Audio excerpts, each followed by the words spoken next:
संस्कृति और परंपरा का आईना रहे शिकारे अब घटते जा रहे हैं। कई वजह हैं, लेकिन एक बड़ा सवाल ये है कि जब पर्यटन बढ़ रहा है तो शिकारों की संख्या क्यों घट रही है।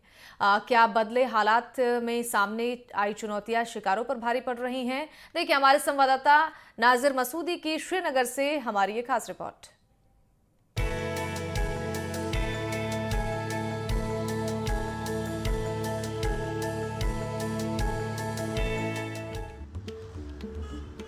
डल झील घने कोहरे में छिपा हुआ है।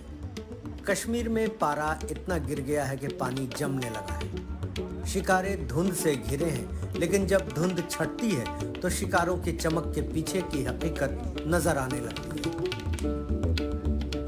कश्मीर में झीलों से शिकारे गायब होते जा रहे हैं। Kashmir house boat owners association के मुताबिक पिछले 3 दशकों में डल झील, नगीन झील, चिनार बाग और झेलम नदी के शिकारे 2000 से घटकर 750 रह गए हैं। इस भारी गिरावट की कई वजहें हैं। अभी तक का जो फिगर है वो बिल्कुल डाउन होता जा रहा है। कोई डूब जाता है, कोई जल जाता है, तो किसी फैक्टर से किसी की मेंटेनेंस नहीं हो पा रही है। तो ये फैक्टर इसमें है कि कभी टूरिज्म भी नहीं रहा था, तो उसकी वजह से लोगों के पास वो फाइनेंशियल असिस्टेंस नहीं थी जिससे वो ये चीज़ें अपनी जो ये अप टू मार्क रखे आजकल के मतलब जो टूरिज्म की डिमांड है उसके साथ कम्पीट करवाए। तो लोग फिर इसमें डिसइंटरेस्ट भी हो गए। बहुत सारों ने ये काम सरेंडर कर लिया और उन्होंने ये काम बिल्कुल छोड़ ही दिया। अब जो जलते हैं, डूब जाते हैं, उनको भी बनाने में बड़ी दिक्कतें आ रही है। हाउस बोट कश्मीर में टूरिज्म की एक पहचान है और सबसे बड़ी कशिश एक पर्यटक के लिए ये होती है जब वो कश्मीर आए तो हाउस बोट में जरूर ठहरे। मेरे साथ यहाँ है पर्यटक जो अहमदाबाद से आए हैं, एक परिवार। इनसे मिलते हैं। Madam Elena Modi. Hi. Hello Modi. Hi miss Modi, आप अब कब कश्मीर आए? हम करीबन 5 days पहले। 5 days पहले। तो what is your experience and why you have chosen to be in this houseboat? What is so special about it? Kashmir पूरा घूम ले पर दाल लेक में हाउस बोट ना करे तो इट इज टोटली इनकम्प्लीट। तो क्या खास, जरा हम जाएंगे अंदर, चलते हैं। आइए आप भी आइए, लेट्स गो इनसाइड। देखते हैं कि हाउस बोट की क्या अहमियत है पर्यटक के लिए। पुरानी पहचान है हाँ। कश्मीर की। ये सब कर्टेन्स, ये कारपेट, ये फर्नीचर, ये सब पुरानी कश्मीर से हम जुड़ रहे हैं। जो हम हमारे बच्चों ने ये सब देखा ही नहीं है। कितने दिन आप कश्मीर में ठहरी? 5 days। 5 days। और आपने ये कहा कि नहीं, you have to stay in a house boat. yes। तो आपने पहले ही प्लान बनाया था कि हाउस बोट में रहेंगे या यहाँ आके ये मन बना? नहीं, पहले से ही प्लान था। हमारी टूर में पहले से ही प्लान था कि यहाँ आए हैं तो हाउस बोट में तो रहना ही है, 1 नाइट स्टे करना ही है। और यहाँ से टिपिकल कश्मीरी सब कुछ वाकिफ हो सकते हैं हम। चीजें ये सब चीजें ये हम सबको ये होटल्स में नहीं मिलती ये सब चीजें।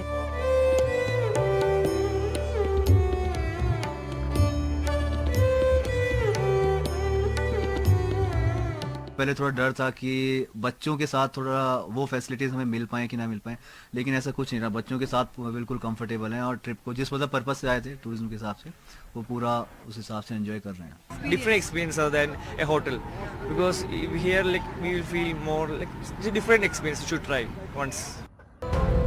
19वीं सदी में बरतानवी कारोबारी आर फॉस्टर कश्मीर में जमीन खरीदना चाहते थे, लेकिन कानूनन यहाँ के मूल निवासी ही जमीन खरीद सकते थे।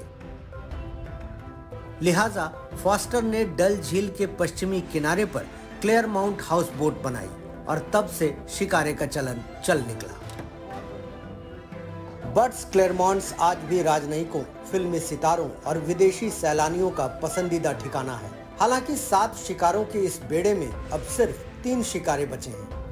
पिछले 80 साल में कश्मीर आने वाली अनगिनत मशहूर हस्तियां यहाँ ठहरी हैं और उनकी निशानियां अब भी यहाँ सजी हुई हैं।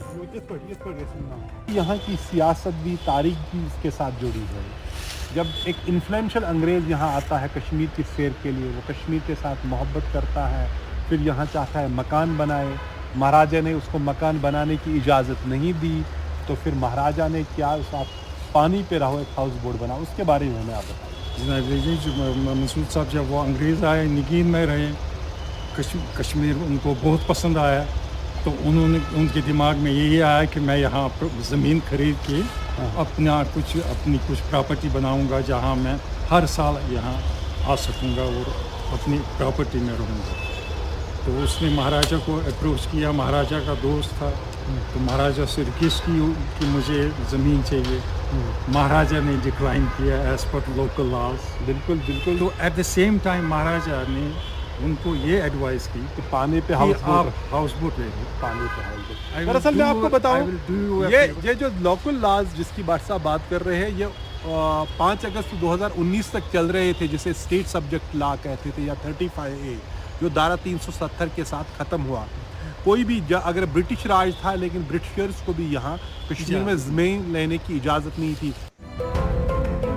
जम्मू कश्मीर हाईकोर्ट ने नए शिकारे बनाने या बड़ी मरम्मत करने पर पाबंदी लगा रखी है, क्योंकि शिकायत की गई थी कि इन शिकारों पर गंदगी साफ करने का माकूल इंतजाम नहीं है, लिहाजा ये डल झील को मैली कर रहे हैं।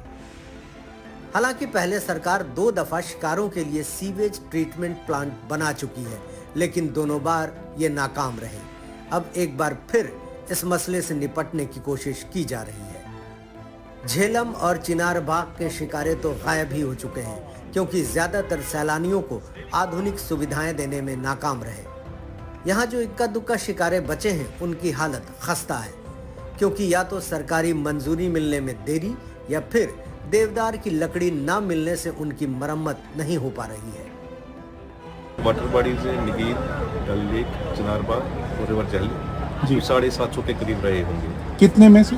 कुछ फिगर हमारे पास जो था अर्ली 90s का, करीब 2000 का था। उसमें अगर आपको नजर आएगा, फिर यही डिलक्स क्लास हाउस बोट जो है, जो अच्छा मेंटेन अभी तक किया है लोगों ने, वो डल और निगीर में ही नजर आएगा। कहीं कहीं पे तो बाकी जो 2 वाटर बॉडीज है वहाँ पे तो खत्म ही हुआ। पिछले 1 साल में नगीन और डल झीलों में दर्जन भर से ज्यादा डीलक्स शिकारों में आग लग गई। हाल में 5 शिकारों में आग लगी, जिनमें बांग्लादेश के 3 सैलानियों की मौत भी हो गई। शिकारे लकड़ी के बनते हैं, जिनमें देवदार की लकड़ी भी शामिल है, और इन पर बेहद नफीस नक्काशी होती है। ये कश्मीरी संस्कृति और परंपरा का आईना है। कश्मीर की वादी दरअसल झीलों, नदियों और तालाबों का एक सिलसिला थी, लिहाजा पानी पर जिंदगी और पानी पर सफर की इबारत कश्मीर के सबसे पुराने इतिहास में मिलती है। मुगल शहंशाह अकबर का भी कश्मीर की नावों में योगदान है। Earliest reference we have is again from medieval Sanskrit sources. मध्यकालीन संस्कृति स्रोतों में इनका सबसे पुराना जिक्र मिलता है, जहां नौकाओं पर स्नान कक्षों की बात है।